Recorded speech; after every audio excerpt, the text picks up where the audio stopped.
Judgement समझिए माला दीक्षित से कार्यक्रम में आपका स्वागत है। पहलगाम हमले की आतंकी घटना पर भारत कैसे बदला लेगा, आगे क्या होगा, इस पर सबकी निगाहें हैं। लेकिन एक वर्ग ऐसा भी है जो किसी भी घटना दुर्घटना में सीधे दौड़कर कोर्ट पहुंच जाता है और कोर्ट से आदेश मांगने लगता है। सुप्रीम कोर्ट ने आज ऐसे ही वर्ग को जिम्मेदारी से काम करने की नसीहत दी है। कोर्ट ने चेताया है कि इस तरह सुरक्षा बलों का मनोबल नहीं गिराया जा सकता। कोर्ट ने कहा कि ये महत्वपूर्ण समय है और इस समय प्रत्येक नागरिक को, देश के जो हर एक नागरिक है, देश के हर एक नागरिक को आतंकवाद से लड़ने में हाथ मिलाकर खड़े रहना चाहिए। तो सुप्रीम कोर्ट ने आज जो कहा है वो पूरे देश के नागरिकों को समझना चाहिए, जो इस घटना पर गैर जिम्मेदाराना बयान दे रहे हैं या टिप्पणियां कर रहे हैं या फिर हर घटना पर दौड़कर कोर्ट पहुंच जाते हैं और कोर्ट से आदेश मांगने लगते हैं। सभी को ये समझना चाहिए कि जब कोई आतंकी घटना होती है तो उससे निपटने के लिए सुरक्षा व जांच एजेंसियां सक्षम हैं और सरकार जो निर्णय लेगी वह सबके हित में होगा। ये भी याद रखना चाहिए कि ऐसे नाजुक समय में सबसे ज्यादा जरूरी देश का एक दिखना है।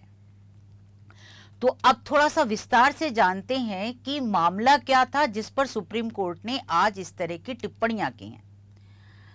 बात यह है कि सुप्रीम कोर्ट में एक जनहित याचिका आज सुनवाई पर लगी थी, जिसमें एक वकील सहित कुल 3 लोग याचिकाकर्ता थे और उसमें मांग की गई थी, उस जनहित याचिका में मांग की गई थी कि पहलगाम में हुए आतंकी हमले की जांच के लिए सुप्रीम कोर्ट के सेवानिवृत्त न्यायाधीश की अध्यक्षता में एक न्यायिक आयोग गठित किया जाए।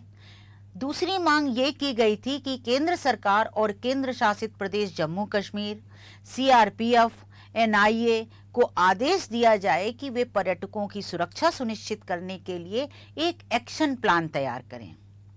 तीसरी मांग ये कही गई थी कि केंद्र सरकार को निर्देश दिया जाए कि वो पहलगाम में हुए आतंकी हमले की जवाबदेही सुनिश्चित करने के लिए एसआईटी का गठन करें। साथ ही याचिका में घटना में जान गंवाने वालों को मुआवजा आदि देने की भी मांगे की गई थी। दिशा निर्देश भी जारी करने की मांग की गई थी। तो ये याचिका जो थी, जो इतनी सारी मांगे थी, ये 3 लोगों ने मिलकर के दाखिल की थी। आज ये जनहित याचिका न्यायमूर्ति सूर्यकांत और न्यायमूर्ति एन कोटेश्वर सिंह की पीठ के सामने सुनवाई पर लगी थी। सुप्रीम कोर्ट में 1 बजे जब दोपहर का भोजनावकाश का समय हो गया और उस याचिका पर सुनवाई का नंबर नहीं आया और कोर्ट जो थी वो उठने लगी थी भोजनावकाश के लिए, और जो तय शेड्यूल सुप्रीम कोर्ट का आज का कोर्ट नंबर 2 की ये घटना है, कोर्ट नंबर 2 में सुनवाई होनी थी, तो कोर्ट नंबर 2 के न्यायाधीश भोजनावकाश के बाद यानी 2 बजे जब दोबारा कोर्ट बैठती तो एक विशेष पीठ में बैठते और जो न्यायाधीशों का संयोजन कॉम्बिनेशन इस पीठ में था वो दोबारा नहीं बैठना था। तो निश्चित था कि ऐसे में जो मामले सुनवाई से सूची में रह गए हैं आज, वो किसी और दिन सुने जाते। तो ऐसा ही इस केस के साथ भी होने वाला था, क्योंकि इसका नंबर नहीं आया और कोर्ट जो था वो भोजनावकाश के लिए उठने लगा था। तो ऐसे में जो याचिका करता था उसमें स्वयं एक वकील भी था। उसने कोर्ट में खड़े होकर के, जब पीठ उठने लगी तो उसने खड़े होकर के कोर्ट से अपनी इस जनहित याचिका का उल्लेख किया और अर्जेंसी बताते हुए कोर्ट से कहा कि ये मामला पहलगाम में जो अभी हाल में आतंकी घटना घटी है उससे जुड़ा हुआ है और ये बहुत ज़रूरी है, कोर्ट को इसको ज़रूर सुनवाई करनी चाहिए। बस उसका इतना कहना था कि जस्टिस सूर्यकांत ने उससे सवाल किया कि क्या आप भी याचिका करता हैं। कोर्ट ने ये सवाल इसलिए पूछा क्योंकि जिसने ये केस का उल्लेख किया था वो वकील की यूनिफॉर्म में थे। हालांकि उन्होंने बैंड नहीं लगाया था। तो हम आपको बता दें कि जब कोई वकील स्वयं पिटिशनर इन पर्सन होता है या याचिका दाखिल किए होता है और बहस करता है तो वो फिर बैंड नहीं लगाते हैं। खैर, वो वकील साहब की ड्रेस में थे तो उन्होंने कहा कि हाँ, हम भी याचिका करता हैं।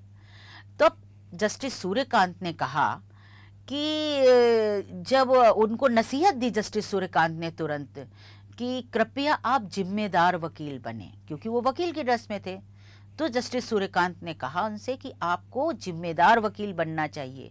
क्या आप इस तरह से सुरक्षा बलों का मनोबल गिराते हैं?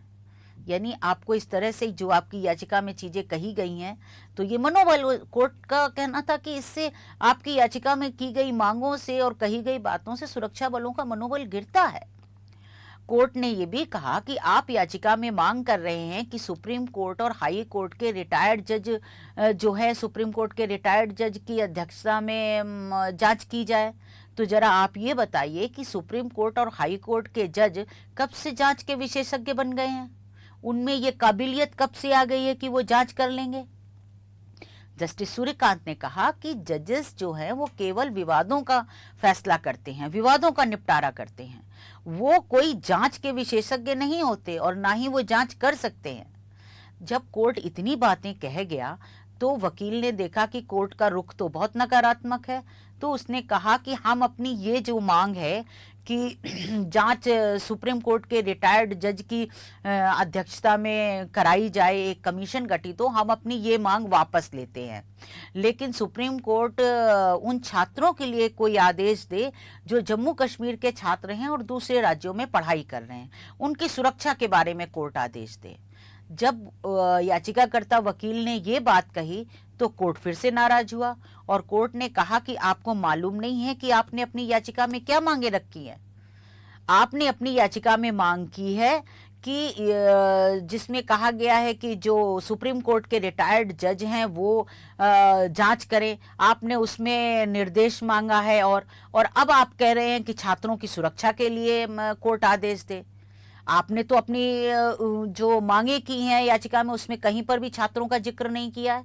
आप मुआवजे की बात करते हैं, आप प्रेस काउंसिल को निर्देश देने की मांग कर रहे हैं याचिका में, आप सुप्रीम कोर्ट के रिटायर्ड जज से जांच कराने की मांग कर रहे हैं। आप ये बताइए कि इसमें छात्रों की बात कहाँ कही गई है जो अब आप यहाँ पर उठा रहे हैं।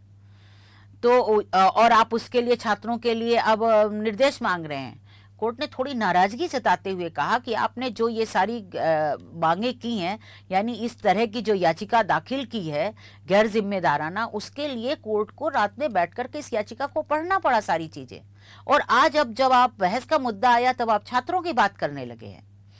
तब वकील ने फिर से कहा कि हम ये सारी मांगे अपनी वापस ले लेते हैं और आप छात्रों के बारे में कुछ ऑर्डर करिए।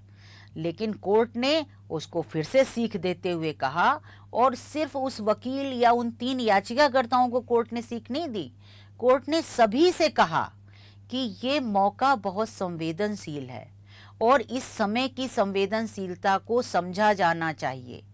कोर्ट ने कहा कि ये क्रूशियल टाइम है। इस समय हर भारतीय को आतंकवाद से लड़ने के लिए हाथ से हाथ मिलाकर रहना चाहिए। कोर्ट ने कहा कि ये समय सुरक्षा बलों का मनोबल गिराने का नहीं है। सुरक्षा बलों का मनोबल इस तरह ना गिराएं, मामले की संवेदनशीलता को देखें, समझें। तो कोर्ट ने जो ये नसीहतें दी हैं ये सिर्फ याचिकाकर्ता को नहीं दी। अभी आपको याद होगा 2 दिन पहले भी सुप्रीम कोर्ट में इसी बेंच ने कहा था, जब पेगासस मामले की सुनवाई चल रही थी और स्पाईवेयर की बात कही गई थी, तब भी कोर्ट ने कहा था कि कुछ भी कहने से पहले इस समय इस मौके की संवेदनशीलता को ध्यान रखा जाना चाहिए। और कोर्ट ने यह भी कहा था कि स्पाईवेयर अगर किसी सरकार के पास होता है तो उसमें खराबी क्या है, उसमें गलत क्या है। अगर सरकार आतंकवादियों के खिलाफ स्पाईवेयर यानी जासूसी उपकरण का इस्तेमाल करती है तो उसमें क्या गलत है।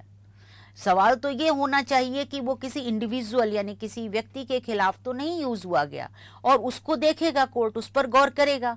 लेकिन कोर्ट ने 2 टूक कह दिया था कि देश की सुरक्षा से समझौता नहीं किया जा सकता, और अगर आतंकवादियों के खिलाफ स्पाईवेयर का उपयोग सरकार करती है और उसके पास स्पाईवेयर होता है तो इसमें कुछ भी गलत नहीं है।